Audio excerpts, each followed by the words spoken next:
in the secret compartment of my husband's study that he never let me look through. I found a box of fine storax rouge. I kept my composure. I just quietly replaced the rouge in the box with peach blossom ringworm powder that causes skin to fester. 2 days later, shrill screams came from the side chamber. That cousin staying in our home, always so delicate, turned pale with fright after applying makeup before the mirror. Red blotches covered her face, festering horribly. Me husband was a newly appointed vice director of the Ministry of Personnel, in high favor with the emperor. Lately court affairs had been complicated, and he always returned late at night. When moonlight soaked through the courtyard, I heard the servant boy report quietly from the corridor. "Madam, the master has returned," and went straight to the study. I hurriedly ladled the ginseng chicken soup that had been simmering on the stove all day carefully into a small cup. He works so hard he should be properly nourished. Dim candlelight shone through the study. I carried the soup cup, knocked lightly twice, but no one answered. Pushing the door open, I only saw the candle flame flickering. Books piled up, but no sign of him. Perhaps he had just returned and was called away by some urgent matter. I sighed softly, placing the warm soup in a visible spot on the table, worried it would cool and smell fishy. I found a casual book to loosely cover it for warmth. As I turned to leave, the corner of my eye suddenly caught sight of something. Beside the desk, that red sandalwood secret compartment he always kept strictly locked was wide open. I couldn't help but laugh. My husband always reminds me. The secret compartment contains confidential documents assigned by His Majesty, extremely important and must not be neglected under any circumstances. Yet he himself was so careless. Thinking of this, I hurried forward and carefully closed it shut. Just as my fingers touched the wooden compartment, ready to push it closed, something inside suddenly caught my eye. It was an exquisite rouge box with a warm glaze, not the style I usually use. As if possessed, I picked it up and opened the lid. A delicate yet distinct scent of storax wafted toward me. I quickly covered my nose and mouth. The blood in my body froze instantly, and I stood rooted to the spot. This is storax. I am allergic to this fragrance. Contact with it causes my skin to swell red, unbearably painful and itchy. This matter my husband knows all too well. This expensive box of storax rouge was definitely not prepared for me. Then, who was it hidden for? The candle wick popped. The soft sound startled me, making me tremble slightly. Could it be that my husband has developed feelings for someone else? Once one thought arose, 100 more followed. The study that had felt so warm just moments ago now seemed suspicious everywhere. His late returns recently, could they not have been entirely for work? The moonlight was cold and clear as I sat alone at the desk. My fingers unconsciously twisted the handkerchief. That box of storax rouge was like a thorn, piercing my heart. I took a deep breath, trying to calm my emotions. Perhaps. I really am overthinking. Could it be a holiday gift? My husband is preparing for one of the sisters at home. He has always been considerate, so it is not impossible. My husband and I have been married for 3 years, and we've gotten along quite well. He came from a humble background, and his important position in the Ministry of Personnel largely depends on my father's influence in court. He has always been cautious. He should know that if he truly betrays me, let alone my father, even I, he wouldn't dare, nor should he. Just as my mind was in turmoil, footsteps suddenly came from outside the door. Then came his warm voice. "Junior." I quickly shut the secret compartment tight, turned around and picked up the soup pot. "Xiao Cheng, I heard you were back, so I brought you some chicken soup to warm you up." He lifted the curtain and entered, still in his official robes, looking weary, yet still walked over with a smile. "Thank you for your concern, my wife." I handed the soup pot to him, my tone carrying a hint of coquettish complaint, yet measured just right, as if it were merely playful banter between husband and wife. "Husband has been so busy lately, always coming home late. You haven't been doing anything out there to wrong me, have you?" His hand trembled slightly as he took the soup pot, though he quickly regained composure. "Junior, what are you saying?" "I've just been swamped with work. You are overthinking." He reached out to embrace me. I nestled in his arms and looked up, gazing steadily at him, the smile on my lips unwavering, yet every word clear. That is what I thought too. Husband is a smart man and should know that if that day ever truly comes. I paused for a moment, my fingertips lightly brushing across the lapel of his official robe, straightening his collar that wasn't even disheveled. Never mind. My father not making a move, I'd be the first one to give you no end of trouble. In the candlelight, Song Xiaoqing's Adam's apple seemed to bob slightly, even though he tried his best to maintain his composure.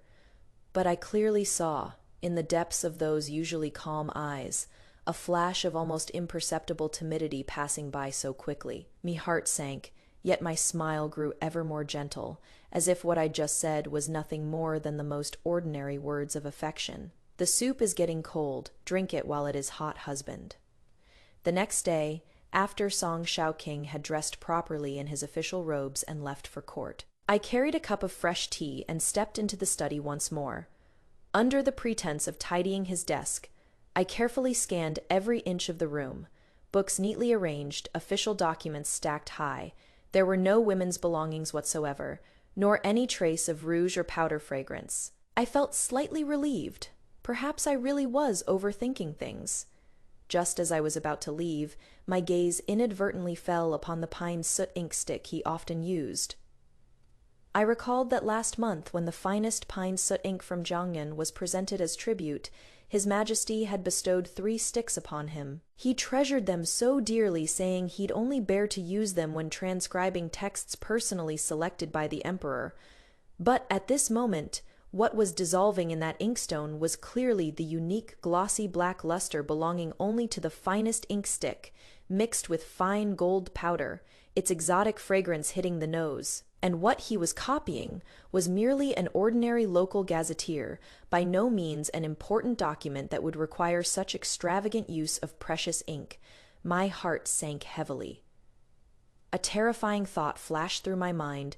Could it be that he had been using the best ink for his secret correspondence with that person? The doubts I had just suppressed reignited like wildfire, spreading instantly. I threw all propriety aside and practically lunged toward the pile of classics he had been frequently perusing lately. With trembling fingers, I flipped through the Analerta and Mencius page by page at first. My eyes darted about chaotically, until I forced myself to calm down. Line by line, word by word, I read on finally, in the margin of a page, from Mencius Li Lu, Part 1. I saw a line of vermilion annotation, fine as a mosquito's leg. After seeing you yesterday, I've been driven mad with longing. Blood rushed to my head with a roar. Like a madwoman, I kept searching. In a volume of the Book of Songs, a page of Guanju had been caressed so often it was nearly frayed at the edges. Beside it was a woman's delicate hairpin script annotation.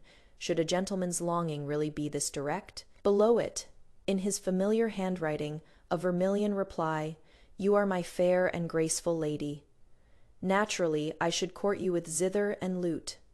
Even inside the cover lining of a thick copy of Extended Meaning of the Great Learning, when I carefully tore it open, what slipped out was actually a pawn ticket. What I pawned was a gold hairpin inlaid with gems from my dowry that I hadn't worn in ages.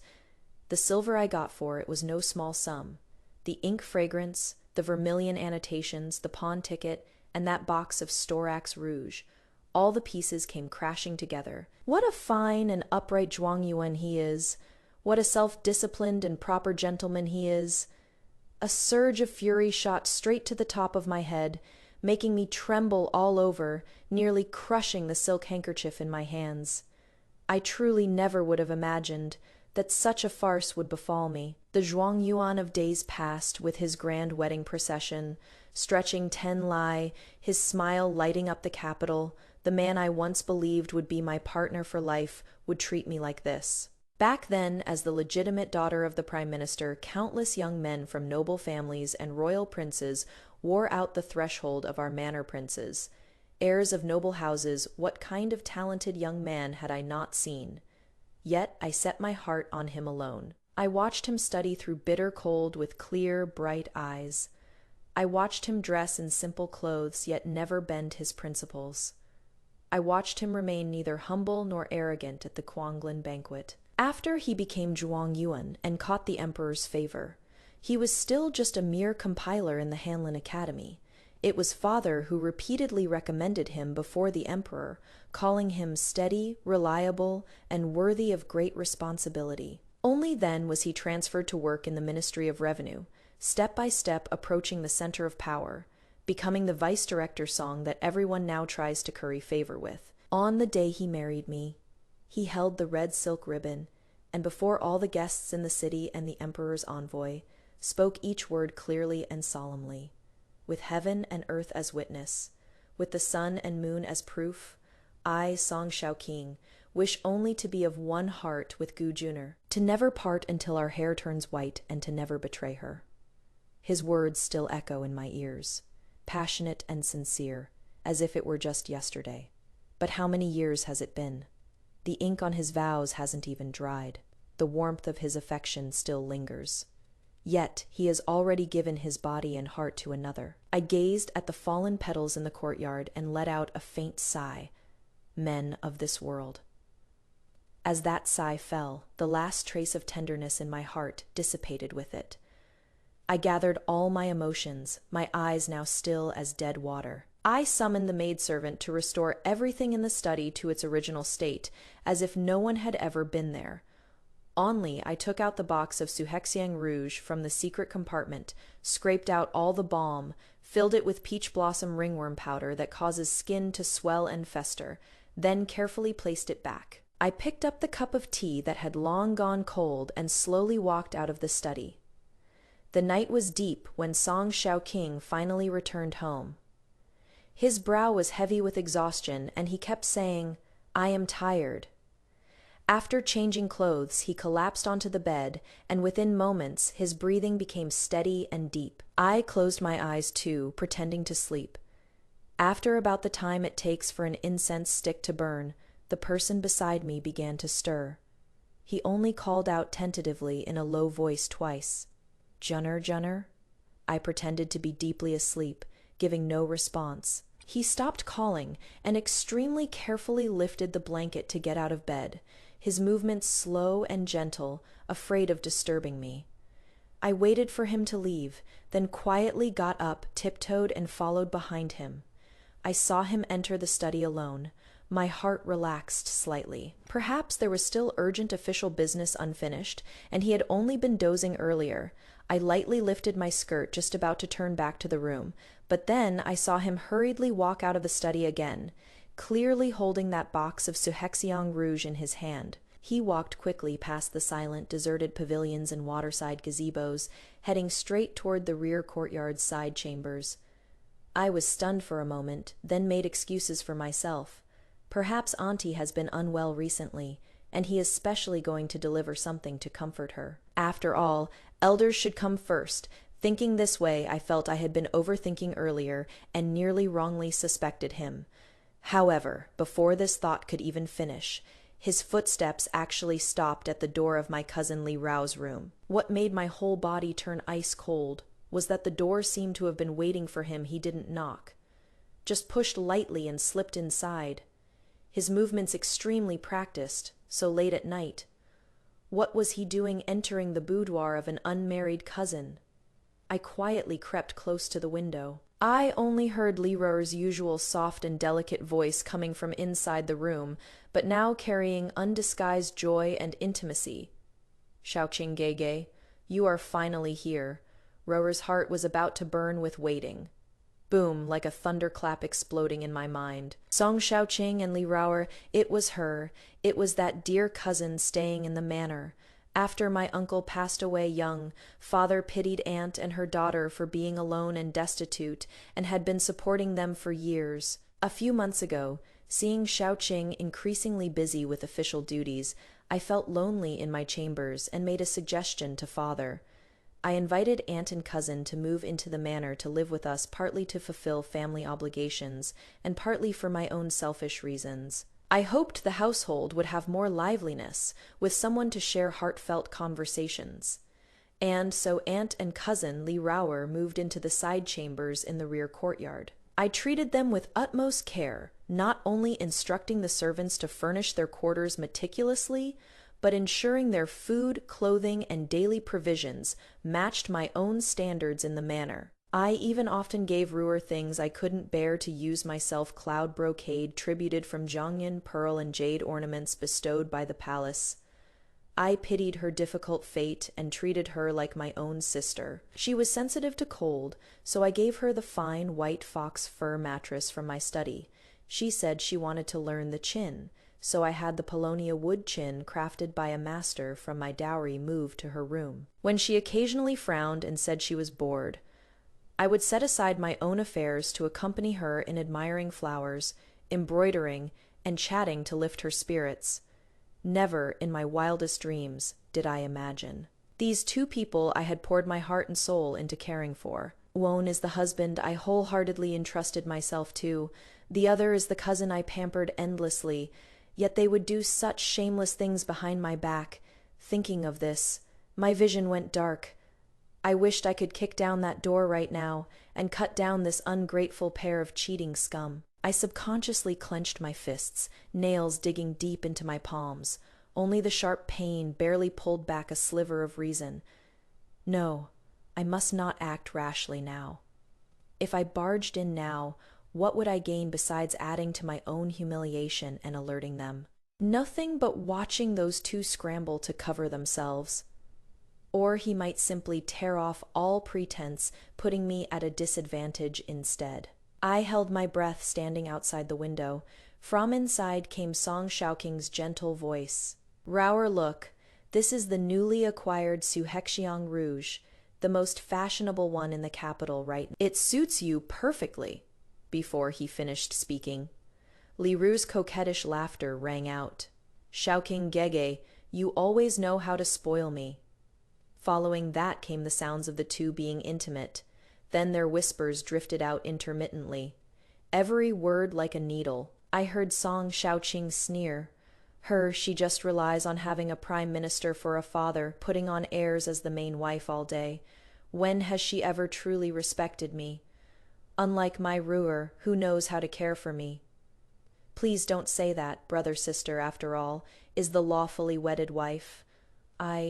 What am I? Nothing but a lonely orphan girl living under someone else's roof. Sister was born noble, and her beauty is so dazzling and radiant, like a peony of national grace. I know my humble appearance. How could I dare compete with the bright moon? To receive even a moment of brother's affection, Ruer would have no regrets in this life. Li Ru said with a timid, choked voice. Song Shaoking hastily interrupted. Nonsense, in my eyes. How could her vulgar beauty compare to even half of your delicate elegance? She is like a wooden beauty, just an empty shell. If you use this rouge with rosy clouds on your cheeks, you'll surely be 10 times more beautiful than her. Ru giggled softly, her voice full of smugness.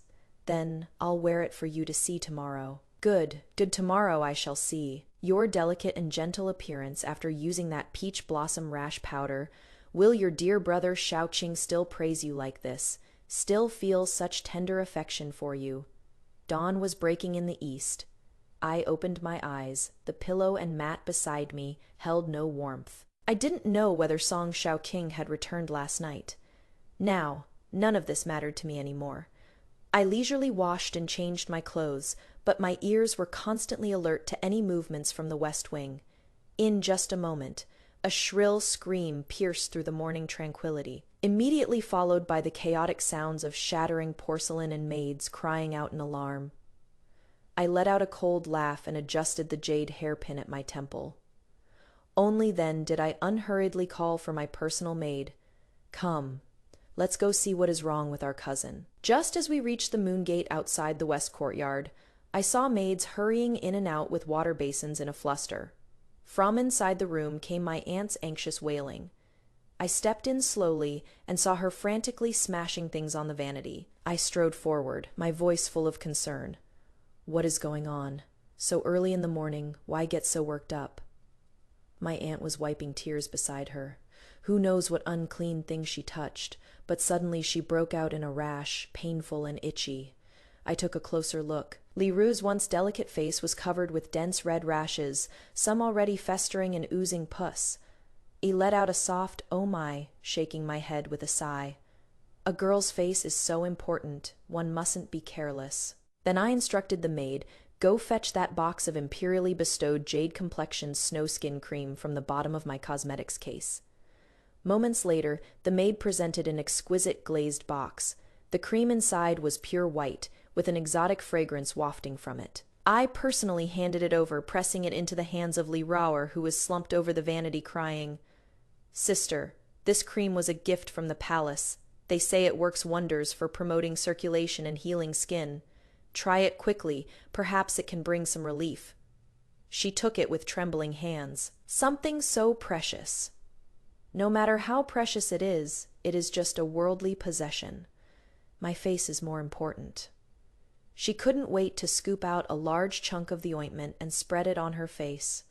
The cool sensation made her let out a comfortable sigh. I quietly watched her spread the paste, mixed with flesh-eroding grass bit by bit. It was indeed the imperially bestowed jade complexion cream, except I had added a little something extra to it.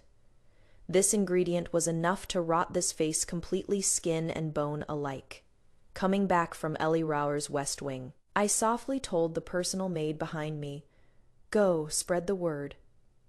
Say that I've had a special constitution since childhood and can't tolerate storax." Once I mistakenly used it, and my face broke out in a rash for an entire month, unbearably itchy, nearly ruining my complexion. Make sure that lady in the West Wing hears it clearly, as if by accident. The maid Xiaoqing understood immediately and quietly withdrew. In less than half a day, the word had spread among the servants in the manor. How strange! The storax rouge that gives Madame a rash at the slightest touch, how did it end up with the young miss from the Branch family? Could it be that the young miss also can't tolerate storax like Madame? That rouge is worth its weight in gold, and it still looks new. The young miss has no close acquaintances in the capital. Who could have given her something so precious? Could someone be trying to harm the young miss? How is this a gift? This is meant to ruin the young miss's face.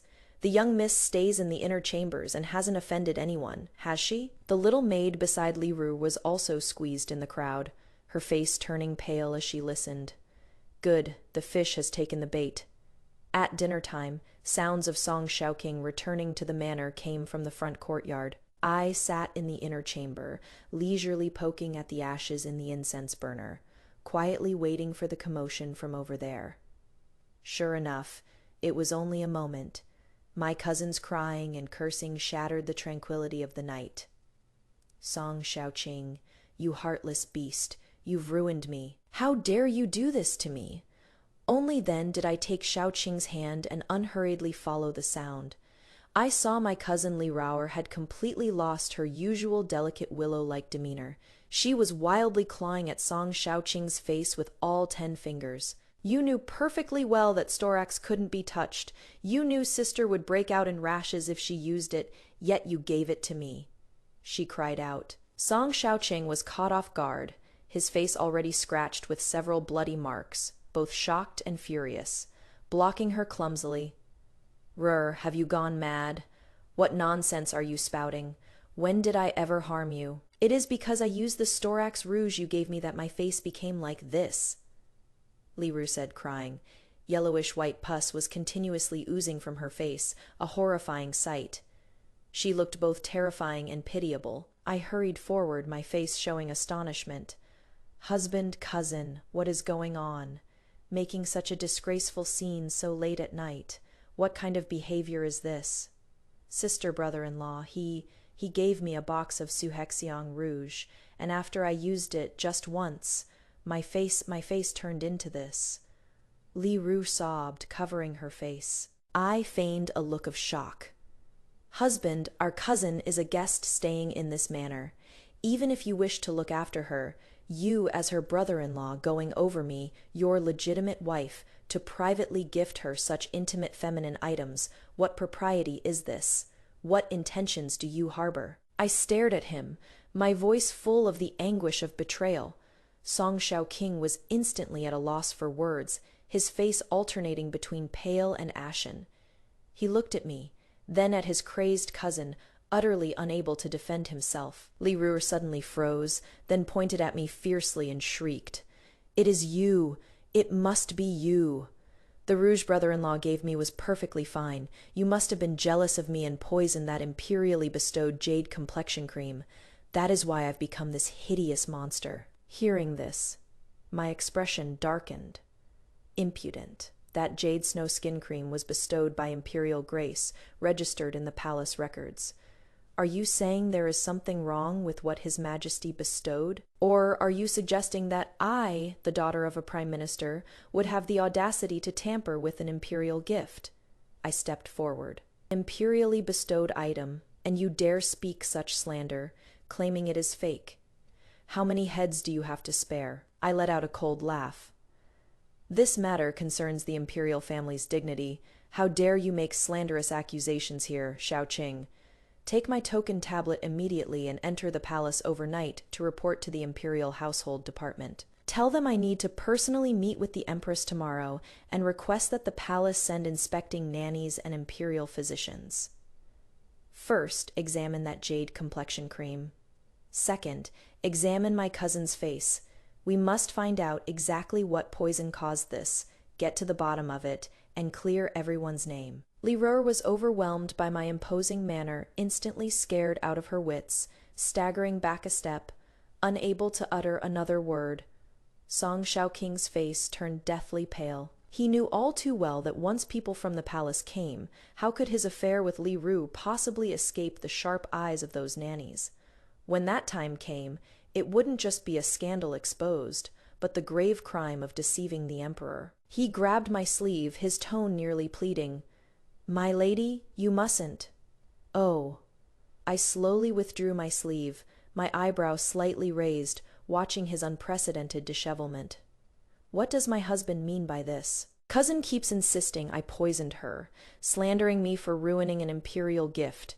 Such serious crimes, if not thoroughly investigated, how am I to clear my name? Or perhaps, I paused mid-sentence. Is my husband afraid the investigation might reveal something else that can't see the light of day?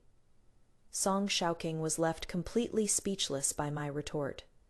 He looked at Leroux, whose face was now disfigured, then at me pressing forward step by step, as if making an extremely difficult decision. She sternly shouted at Leroux, "Enough! Will you shut up already? Haven't you embarrassed yourself enough?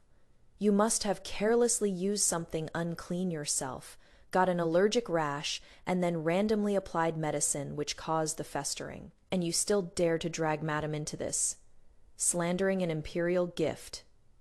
I think you've gone mad. Someone come."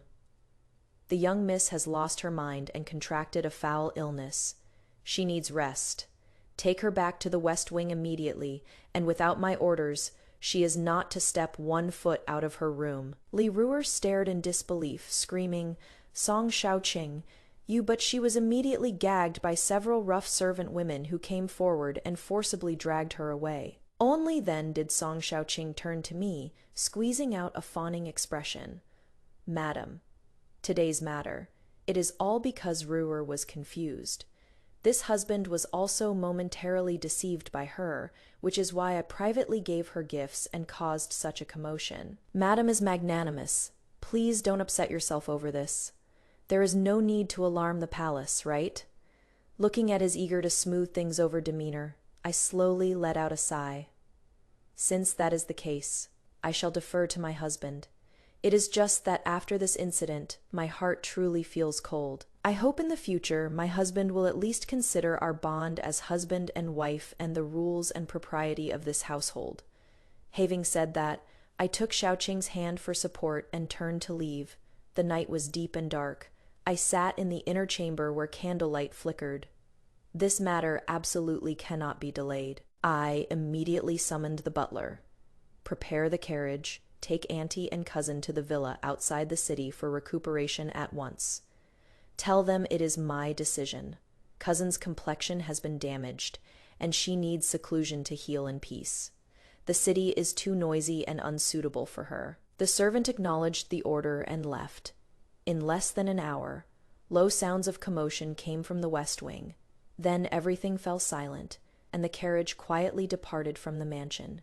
I kindly took her in, gave her fine clothes and good food, treated her like my own sister. Yet right under my nose, she did such shameless things with my husband, making a fool of me, truly an ungrateful wretch who can never be tamed.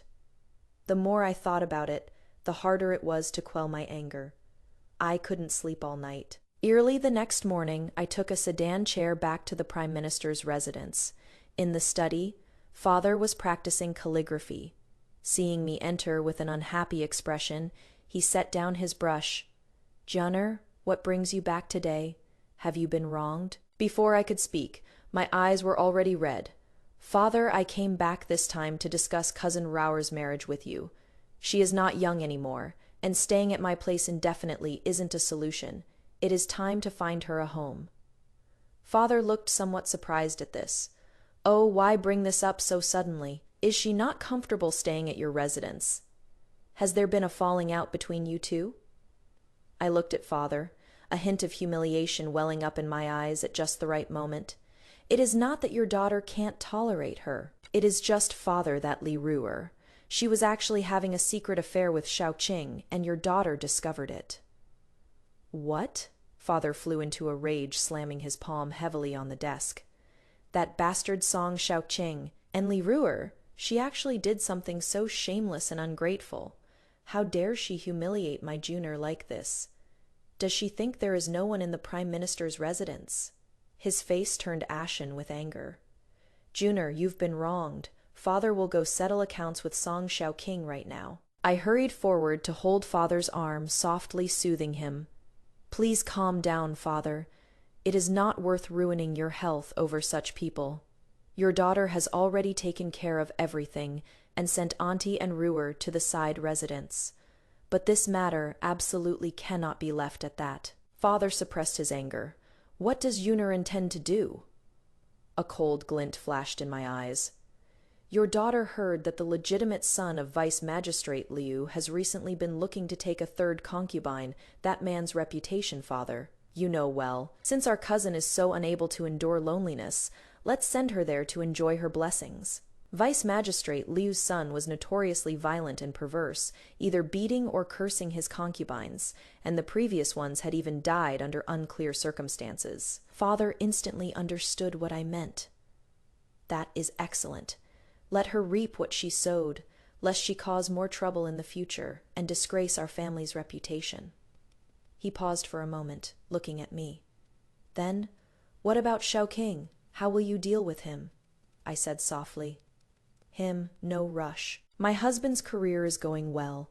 There is plenty of time ahead. I have my own plans. I'll let him slowly experience what it means to regret." Father nodded slowly, his gaze holding both heartache and a hint of tacit approval for my methods. "All right, as you wish.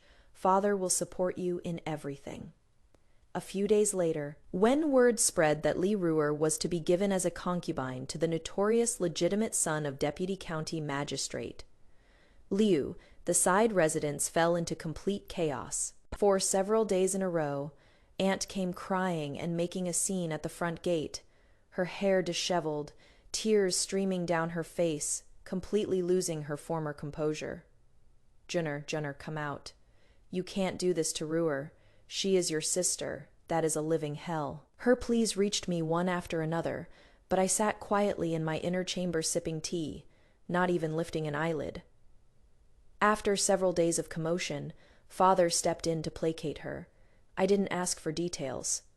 I only know that Aunt was helped away by others and never came to make a scene again. I suppose Father merely made clear to them that they, mother and daughter, now depended on others' charity, and their fate was no longer in their own hands. At the same time, I ordered my maids to keep a close watch on Song Shaoqing day and night. I thought he had at least some genuine feelings for Li Ruer, and upon learning of her predicament, he would surely be unable to resist going to see her. But after several days, the maids reported back. He actually acted as if nothing had happened, going to work, attending banquets, and returning home as usual, showing not a hint of concern. What a heartless man! It seems his deep affection and loyalty amounted to nothing more than this. Since he is this heartless, don't blame me for giving them one final push. I found someone skilled at imitating handwriting, mimicked Li Ruer's delicate script, and wrote a secret letter to Song Xiaoqing in her voice. The letter was filled with sorrow, expressing her longing for him, begging him to take her far away for the sake of their past feelings. Similarly, another letter imitating Song Xiaoqing's handwriting was sent to the side residents, promising and arranging a secret meeting at the abandoned embroidery tower south of the city at midnight the next night to discuss eloping. I bet Li Ruer would grasp at this straw in her desperate situation. I also bet that Song Xiaoqing, however heartless, couldn't resist this tender old dream delivered right to his door midnight. I wrapped myself in a dark cloak, and along with a few sturdy and reliable servants, hid early in the overgrown grass outside the embroidery tower. I watched coldly as Song Xiaoqing's figure entered the building. Before long, a slender figure, veiled, also stumbled her way there. Soon, suppressed sobbing and whispers came from inside the building. I quietly approached through the broken window lattice. I saw the two of them embracing tightly. Li Ruer was crying like a flower in the rain, pouring out her grievances. Song Xiaoqing, on the other hand, was softly comforting her, as if there really was some lingering affection rekindling between them. I really didn't know whether to praise Song Xiaoqing for being devoted or curse him for being blind. Li Ruer's face had long been disfigured beyond recognition, yet he could still be so deeply affectionate, truly baffling. Xiaoqing Gege, take me away. I'll follow you to the ends of the earth. Song Xiaoqing's voice sounded somewhat conflicted, but in the end he reached out and embraced her.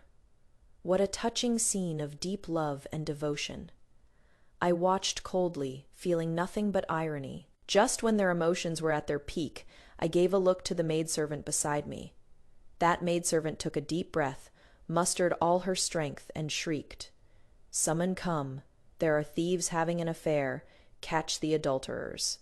This cry was like a thunderclap, scaring the two of them out of their wits.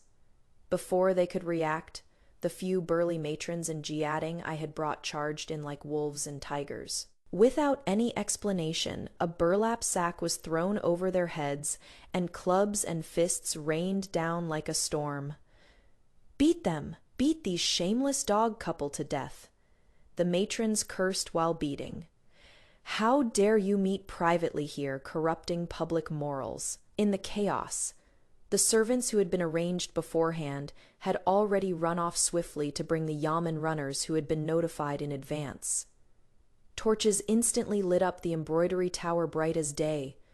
"What is all this commotion? Everyone stop." The squad leader shouted harshly. The old women who were beating people immediately stopped and quickly retreated to the side.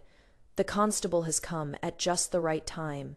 We were passing by at night and heard strange noises from inside the shrine. When we came in, we found this pair of shameless adulterers engaging in indecent acts here. Truly an offense to public morals." The sack was roughly yanked off, revealing Song Xiaoqing's sorry state face bruised and swollen, hair crown askew. He had been beaten until he saw stars, and for a moment couldn't see clearly what was happening before him. The constable chief held up a torch, leaned in for a closer look, and exclaimed in feigned surprise, "Oh my, isn't this the newly appointed top scholar, Ministry of Personnel Vice Director, Lord Song, you in the dead of night, in this place, with this woman? What is the meaning of this?" Li Ruer's veil was torn off, following the light of the constable chief's torch. Yon could see her hair disheveled, clothes in disarray, and her face covered with flowing pus and blood too horrible to look at. Song Xiaoqing took just one glance before his face instantly turned deathly pale. He sharply turned his head away and vomited on the spot, completely losing his composure. This woman's face is so ravaged, yet she still dares to engage in such indecent acts. Lord Song is truly not picky when hungry." The constable chief shook his head and sighed. Song Xiaoqing's face was deathly pale. The imperial examination honors, the bright future, face and reputation, all shattered to pieces at this moment. He wanted to explain, but couldn't utter a single word, caught in the act. With all eyes watching, any explanation would only become an even bigger joke. The onlooking crowd grew larger and larger. "Oh my, isn't this the top scholar of this year's exam, Lord Song? Ainskay, it really is him. Who is that woman in his arms? Her face is all rotted like that, yet she still doesn't know how to behave. I heard she is some cousin sneaking around for an affair all the way here. Ainskay fooling around right in his own backyard." "Exactly. He married the Prime Minister's legitimate daughter, a heavenly beauty of noble birth married down to him, and he is still not satisfied? Lord Song sure doesn't refuse anyone who comes, truly jaw-dropping. He has disgraced all scholars unworthy of the imperial favor." Song Xiaoqing futilely tried to cover his face with his sleeve, but the officers unceremoniously pulled it aside. Li Ruwer was so terrified her soul nearly left her body, only able to tremble uncontrollably. This attempt to cover up the affair only further confirmed the illicit relationship. I hid in a carriage in the shadows, coldly watching them being shoved and taken away by the officers, listening to the surrounding commoners point and curse without mercy. The pent-up resentment in my heart for days was finally slowly released. In the cold, damp prison cell, I saw Song Xiaoqing curled up in the corner. His once handsome face was now covered in stubble, with sunken eye sockets. Hearing movement, he looked up in alarm and saw it was me. A light of hope suddenly burst forth in his eyes. "Junner, you've finally come." He scrambled and crawled to the bars, his shackles clanking loudly. "I know, you still can't let me go in your heart. This is all a misunderstanding. It was all that vicious woman Li Ruwer who seduced me, bewitched me. I was harmed by her. Junner, believe me." His face was covered in tears. "In this world, only you treat me with sincerity. Now that I've fallen to such a state, only you would come to see me. Have you forgotten? You said no matter what happened, you would stand by my side. You said I was the most important person to you." I watched him weep bitterly with an expressionless face, slowly drew out a scroll of documents from my sleeve, and calmly handed it over. "Sign and seal it." He fixed his eyes on it, a divorce agreement. His hand jerked back as if scalded, shaking his head desperately. "No, I won't sign, Junner. You can't do this. You know I can't live without you. You are actually going to abandon me at my most difficult time. What happened to your gentle virtue, your promises to me? Is this how you repay my trust in you?" I leaned down, my voice pressed extremely low. "If you don't sign, what the censorate receives tomorrow won't just be an impeachment about romantic affairs.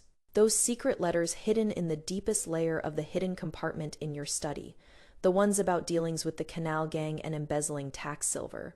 Do you want to take them with you to exile 3,000 miles away, or would you rather be found dead by suicide out of guilt right here in this prison?" Song Xiaoqing's tearful pleas came to an abrupt halt, his whole body frozen in place as if struck by lightning. He stared wide-eyed, looking at me in disbelief.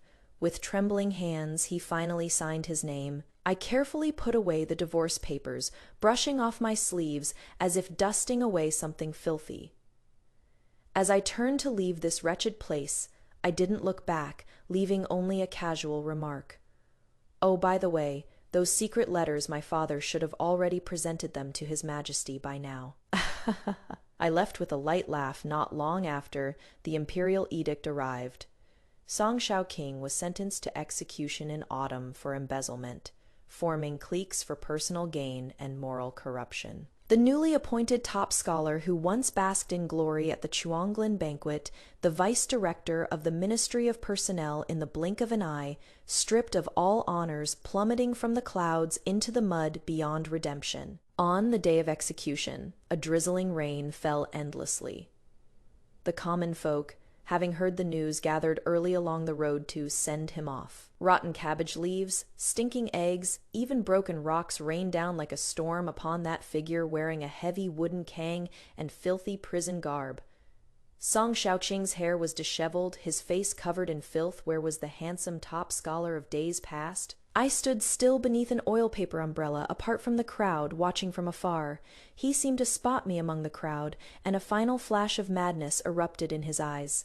Not knowing where the strength came from, Song Xiaoqing actually broke free from the bailiff's restraints, staggering and throwing himself in front of me, dropping to his knees with a thud, clutching my legs tightly, his voice hoarse and desperate. "Junner, I know I was wrong. It is all my fault. It was Li Ruer. She bewitched me first. You are the only one in my heart, Yuner, for the sake of our past affection.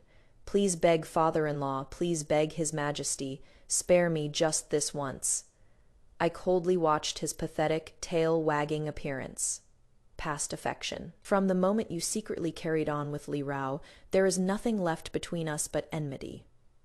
After saying that, I pulled back my leg, resolutely turned around and left. Before long, from the direction of the execution ground, 3 soul-chasing cannon shots rang out. Months later, news of Li Ruer's ruined appearance finally reached the Liu family. The county deputy Liu's residence immediately sent someone with a letter breaking off the engagement, the words ice cold, leaving no face whatsoever. That letter wasn't a release, but the beginning of her descent into the abyss. Because the previous affair had already disgraced the family's reputation, no one was willing to intervene on her behalf anymore, and she was ultimately sentenced by the authorities to be sold into slavery by the government. With a little arrangement on my part, she was bought by an unknown merchant and resold to the most unspeakable underground brothel in the south of the city. From then on, her beauty turned to dust, her bones wasted away in the pleasure quarters, never to see the light of day again. After this incident, I instead became someone pitied and respected by everyone. To the outside world, I decisively dealt with the 2 individuals who had disgraced our family name, thus preserving the reputation of the Prime Minister's residence. Within the family, Father felt deeply for the humiliation I had suffered, becoming even more sympathetic, and transferred numerous farmlands and shop properties into my name. I had finally completely broken free from the shackles of that filthy marriage, holding abundant wealth with my family's support behind me, and before me lay vast horizons free and clear.